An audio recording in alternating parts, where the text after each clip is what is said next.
हाय, आप देख रहे हैं इन खबर और मैं विष्णु शर्मा। आज बात करूंगा केजरीवाल सरकार की एक बड़ी योजना की, जिसमें उन्होंने दावा किया है कि ये विश्व की पहली योजना है जिसमें होम डिलीवरी के तहत 40 सेवाओं को शामिल किया गया। आपको एक फ़ोन घुमाना है, 1076 पर 1076 पर डायल करना है और आपको राशन कार्ड से लेके लाइसेंस तक सब घर बैठे मिलेगा, ये उन्होंने दावा किया है। लेकिन हम बात करेंगे उस योजना के अलावा कि उस योजना का मास्टरमाइंड कौन है और वो क्यों पर्दे के पीछे रहता है, वो क्यों चर्चा में नहीं आता उतना, लेकिन वो कई बड़ी बड़ी केजरीवाल सरकार की योजनाओं से जुड़ा रहा और कई बार विवादों में भी रहा।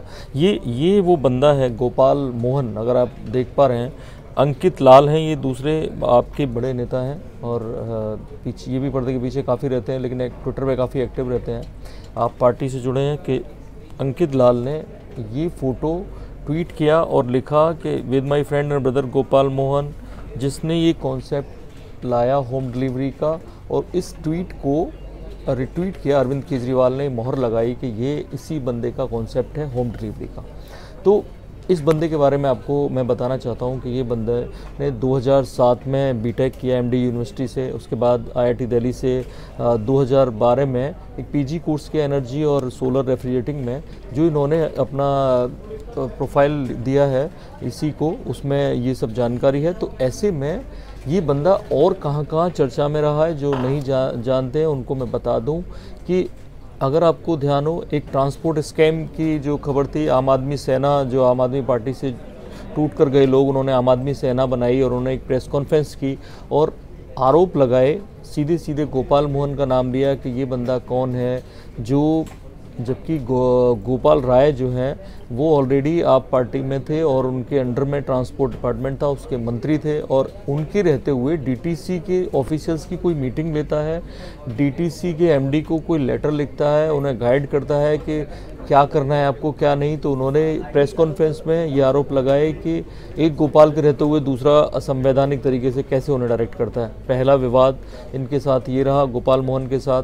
गोपाल मोहन के साथ खास बात यह है कि नॉर्मली सोशल मीडिया पे बहुत एक्टिव नहीं रहते, पर्दे के पीछे रहते हैं और कभी भी लोगों ने ज़्यादा नाम नहीं सुना होता।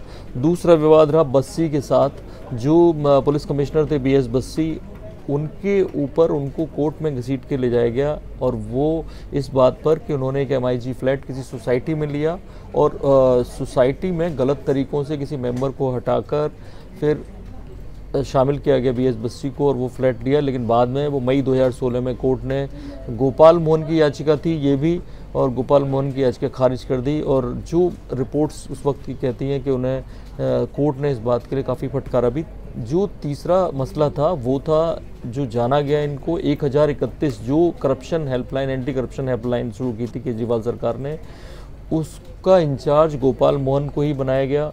और गोपाल मोहन जो उस वक्त की आप रिपोर्ट देखेंगे जो भी अखबारों की, सीक्रेसी बहुत बरतते थे कि कैसे 50 लोगों का टीम काम करती है, इसमें 50 वॉलंटियर्स हैं और उसके अलावा जो लोग नियुक्त किए गए थे और जो सरकारी अधिकारी थे वो सब काम करते, तो उन पर एक्शन कैसे होता है, जो उन पर कम कॉल्स आती हैं। तो ये गोपाल मोहन से पूछा भी गया था कि आप कैसे काम करते हैं, तो बोले अगर मैं बता दूंगा सारी चीज़ें बाहर आएंगी तो वो जो ऑफिसर्स हैं वो सतर्क हो जाएंगे।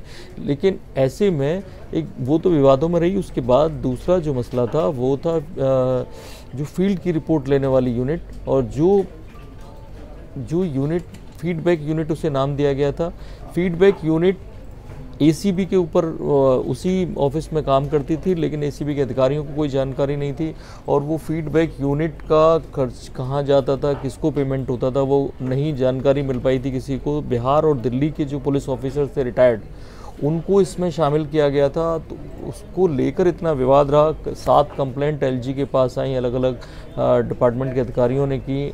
उसके बाद इस यूनिट को बंद करने का ऑर्डर दिया एलजी ने। ऐसे में इस यूनिट के पीछे भी बताते हैं कि ब्रेन जो था वो गोपाल मोहन का था। ऐसे में गोपाल मोहन का नाम फिर चर्चा में आया है ट्रांसपोर्ट स्कैम के बाद और बस्सी वाले केस के बाद, फील्ड वाली ये जो यूनिट के बाद। एक बार एक जानकारी और दे दूं इनके बारे में कि जो नई दिल्ली से केजरीवाल ने चुनाव लड़ा, उसके इंचार्ज इनको बनाया गया। उसके बाद बनारस में भी इनको इंचार्ज बनाया गया चुनाव का। अब ये फिर चर्चा में है। ये बंदा होम डिलीवरी का कॉन्सेप्ट लेके आया है और ये होम डिलीवरी 40 सेवाओं पर आपको मिलेगी घर बैठे। ऐसा दावा कर रही है केजरीवाल सरकार के विश्व में ऐसा पहली बार हुआ है। 40 सेवाएं आपको 1076 डायल करिए और वो सेवाएं आपको घर बैठे 7 दिन मिलेंगी।